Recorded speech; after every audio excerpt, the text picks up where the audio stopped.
for cheap PC games, Xbox Live codes, and more, then check out aniba.com and use code XRAYZ for 3% off.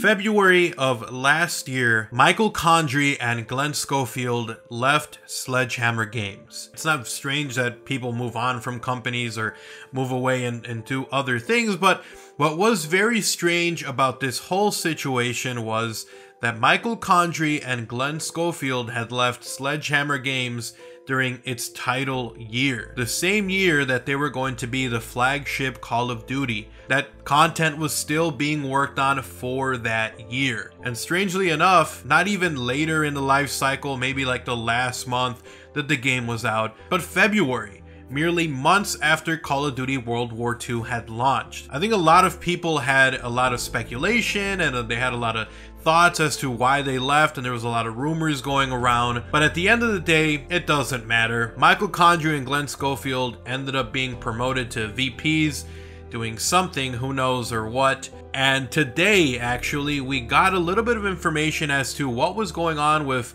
Glen Schofield and Michael Condrey, and in this video, I want to mostly talk about where are they now, talk about the history of what happened after they left, and then towards the end of the video, we're going to be talking about where is Michael Condrey now, what's he doing, does he still work for Activision, and what about Glen Schofield, what about him, is he still with Activision, what is he going and doing now, and more importantly, this interview that he had today that shed a light into his time as VP within Activision. So let's go ahead and start off. When Call of Duty World War II launched, this wasn't exactly Sledgehammer Games' first Call of Duty. They had already done Call of Duties before. They did Advanced Warfare. Prior to that one, they helped create Call of Duty Modern Warfare 3, so this wasn't their first rodeo. They've done it before, albeit Advanced Warfare wasn't really a very well-received Call of Duty. It did get a lot of fan backlash because of the advanced movements, and do keep in mind this was the first ever advanced movement Call of Duty, and it was a little jerky, it was a little crazy, a little bit unpredictable, and to this day a lot of people hate Advanced Warfare. I personally actually kind of enjoyed Advanced Warfare. I really had fun in that game. That's just all opinion, so it doesn't matter. But I wanted to give you guys a brief history of Glen Schofield and Michael Condrey here when it comes to studio development, because they clearly knew what they were doing. They made a Call of Duty. They knew how to deliver a Call of Duty. Maybe it didn't get the best reception and the best feedback, but they knew what they were doing, and they kind of established themselves as that third studio. Before, it was just Treyarch and Infinity Ward, and then it kind of merged and changed into Sledgehammer Games, Treyarch, and then Infinity Ward in that order as a new cycle.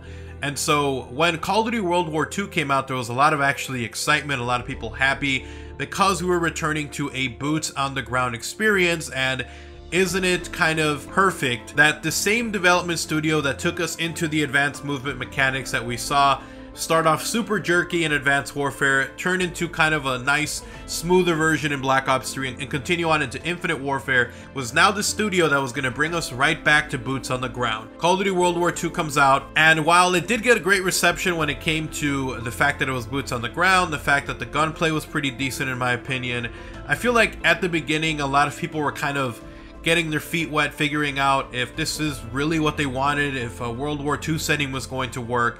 And it was hammered down towards the beginning of World War II that this was going to be all era appropriate. There was not going to be some crazy camos. There was not going to be some crazy stuff in the game. That was all going to be very era appropriate, at least for the launch window. Fast forward to February, and out of nowhere, Michael Condrey and Glen Schofield are announced, or it's released information that they have left and parted ways with Sledgehammer Games.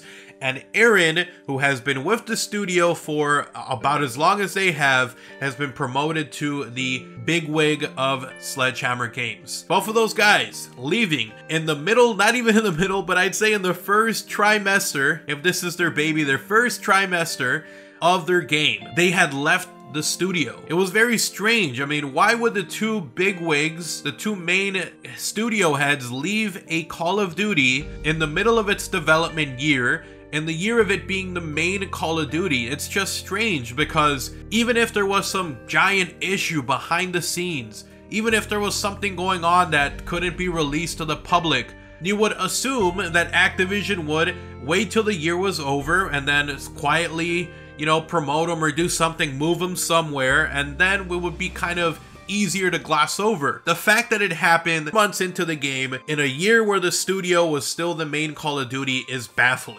It really is, and I don't want to speculate and go into it and say that this is the reason or why this happened, but I just want you guys to know that it is very strange for a studio to experience a major shift in management within that same development year, that same year that it came out, that release year. It makes no sense. Even if something was happening, you'd think they'd try to quiet it down after it's all said and done, when the studio's working on its next Call of Duty, that maybe they would shift it over if there really was something behind the scenes. And not to mention both studio heads as opposed to just one. Not even one and then followed by the other, but both of them leaving at the same time. Now, when I went to Sledgehammer Games, after Michael Condrey and Glenn Schofield had left, you could tell that there was a visible excitement in the air. And this is not to say that Michael Condrey and Glenn Schofield were terrible at their jobs and they were holding back the team, but you could tell that under Aaron, everyone was a lot more excited because they were able to break the shell. Hell, they made changes to the overall system of the game when it came to all the different divisions that you could work and use. Within, I'd say, weeks of Michael Condrey and Glenn Schofield leaving, they reworked divisions and they started implementing more non-era appropriate stuff into the game. It was actually a breath of fresh air. A lot of people by that point were getting tired of the whole World War II era only setting and the maps and the guns and, you know, boring camos, and people were kind of fed up at this point. And so everyone was really excited when they started implementing all this stuff. Division changes, they added a ton of really fun weapons. They added variants into the game that actually were animated and crazy. And I'm happy. I'm happy that once Michael Condrey and Glenn Schofield left, that they were able to feel maybe unrestricted. Maybe they felt like they were able to finally do what they wanted to do and weren't forced to be in this era appropriate shell. And so it was really exciting and I was really happy. A lot of people were saying that by that point it was too little too late. There was nothing they could do. And at the end of the day, whether you liked Call of Duty World War II or not, I think we can all agree that once Michael Condrey and Glenn Schofield had parted, done and moved on to VPs and got promoted to who knows what, that there was a lot more drastic changes than in the first 4 months, which was absolutely crazy. So after this, we were given some PR thing that Michael Condrey and Glenn Schofield had been promoted up and that they were going to be working on all of Activision stuff. And it's pretty interesting because usually that's the kind of stuff you say when you're trying to just kind of bury someone and hide them somewhere. It's like, oh, he's working as just this title. You know? Again, I don't want to speculate and say that they did anything wrong, but it is strange. Now, once they were promoted, Michael Condrey and Glenn Schofield kind of faded into obscurity. You didn't hear from them at all. All you heard was that they were overseeing stuff in Activision, and Michael Condrey and Glenn Schofield were working big picture stuff, and they were taking their creative energy up into doing something who knows what. No one knew what they were doing, honestly. They were gone for months and months. Fast forward to a year now later, and Michael Condrey and Glenn Schofield have both left Activision. Michael Condrey first, and it's actually very interesting because he actually has gone on to form a new studio under Take-Two, which is crazy. Okay, I find it kind of insane. So this was posted, and this article was posted February of this year, February 4th.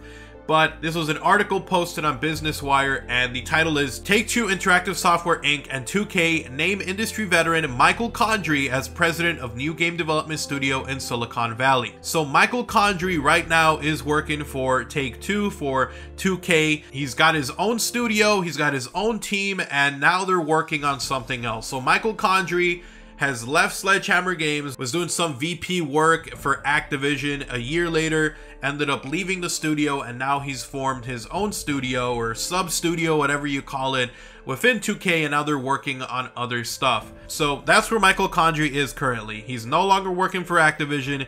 He's now under the Take-Two umbrella. So I'm interested to see what he's working on. Hopefully it's something cool. Hopefully we hear stuff from him. But Michael Condrey has left the building and entered a different building. As for Glenn Schofield, he actually ended up leaving Sledgehammer Games. No exact date on Michael Condrey, but for Glenn Schofield, it was on December 10th, 2018 that it was announced that he had left Activision. Glenn Schofield posted out on that day I've had a great run here at Activision, 3 CODs, MW3, AW, and World War II that I'm proud of. I feel it's time to try something new, and I'll be leaving the Activision end of December. And take some time off to relax, then off to something else exciting. Thank you, Activision, for everything. And it's actually very interesting because today we got a new article where Glen Schofield actually was in a Game Informer interview on a podcast talking a little bit about what happened after he left, and they were kind of speculating a little bit on why he ended up leaving his position within Activision, like the promotion he had gotten. Let's go ahead and read this part now, but this article is the reason I wanted to make this video. I wanted to talk about the history, what exactly happened with Michael Condrey and Glen Schofield when they left, why it was very strange, and kind of into obscurity, and now both of them are kind of doing their own thing. Michael Condrey, 2K, and now Glen Schofield kind of shed a little bit of light into this, and I want to read through this really quickly. This was posted on Charlie Intel. As always, they do a great job recapping stuff like this, so huge shout out to them. Now it says, in a new episode of Game Informer podcast, Game Informer was joined by Glen Schofield to discuss him leaving Activision, what he worked on when he left Sledgehammer Games, and what's next for him.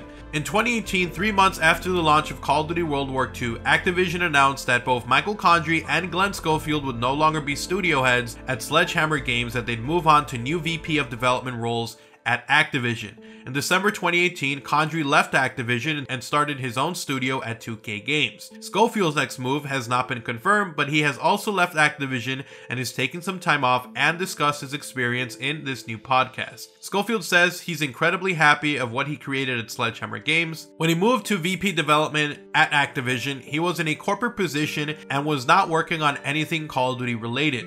Schofield states that him and Condrey then went their own ways. Condrey was doing work for Activision while Schofield was working on prototyping ideas. He was prototyping new IPs for Activision and says he actually came up with a good idea that wasn't given the green light by Activision. Quote, did a little prototype for them, they didn't go for it, but they should have, says Schofield. He is not allowed to talk about what the new IP project was. Quote, I can't tell you anything about it. It's hard to get a great new IP going, and you got to put time and effort and money into these things. We put time and effort into it and some money, and it just didn't work out. It hurts at times, but I have enough other ideas that it's okay. Game Informer asked Schofield if he left Activision because they did not approve his project, and he says, I mean, there's a little of everything, you know, after 10 years, I've seen the project not greenlit, and it was time. There's nothing bitter. Everything about my years there was really good. I never thought that you'd leave a place without a gig, right? But nowadays, I see why I can and look for the next thing that would allow me to do something great. Anyways, guys, so that's a little bit about what Michael Condrey and Glen Schofield have been up to. I thought it was very interesting that they both got promoted at the same time. They both ended up leaving Sledgehammer Games at the same time. And then about a year later, both of them ended up leaving Michael Condrey to form his own studio under 2K. And now Glen Schofield, not sure what he's doing, but he's taking some time off, and we'll see what his next adventure is going to be. Thank you guys so much for watching the video. Hopefully you guys did enjoy the video. If you did, drop a like on the video. It is super appreciated, incredibly helpful, and helps the channel grow. And if you are new to the channel, if you want to see even more videos like these, I'm going to have a ton more Call of Duty Black Ops 4, Apex Legends, and Fortnite news, info, rumors, leaks, and more. So make sure you guys are subscribed, have notifications on, join Team Rayz today. And if you guys do want to support the channel directly, you guys can do so by checking out my channel membership, so you get access to early content, exclusive videos, special badges, and a whole bunch more. So go ahead and check those out only if you're willing and able to. And if you want to talk about anything, Twitter is the best place to do so. I am constantly talking over there. Go ahead and give me a follow. You guys have an awesome day. I'm out. Peace.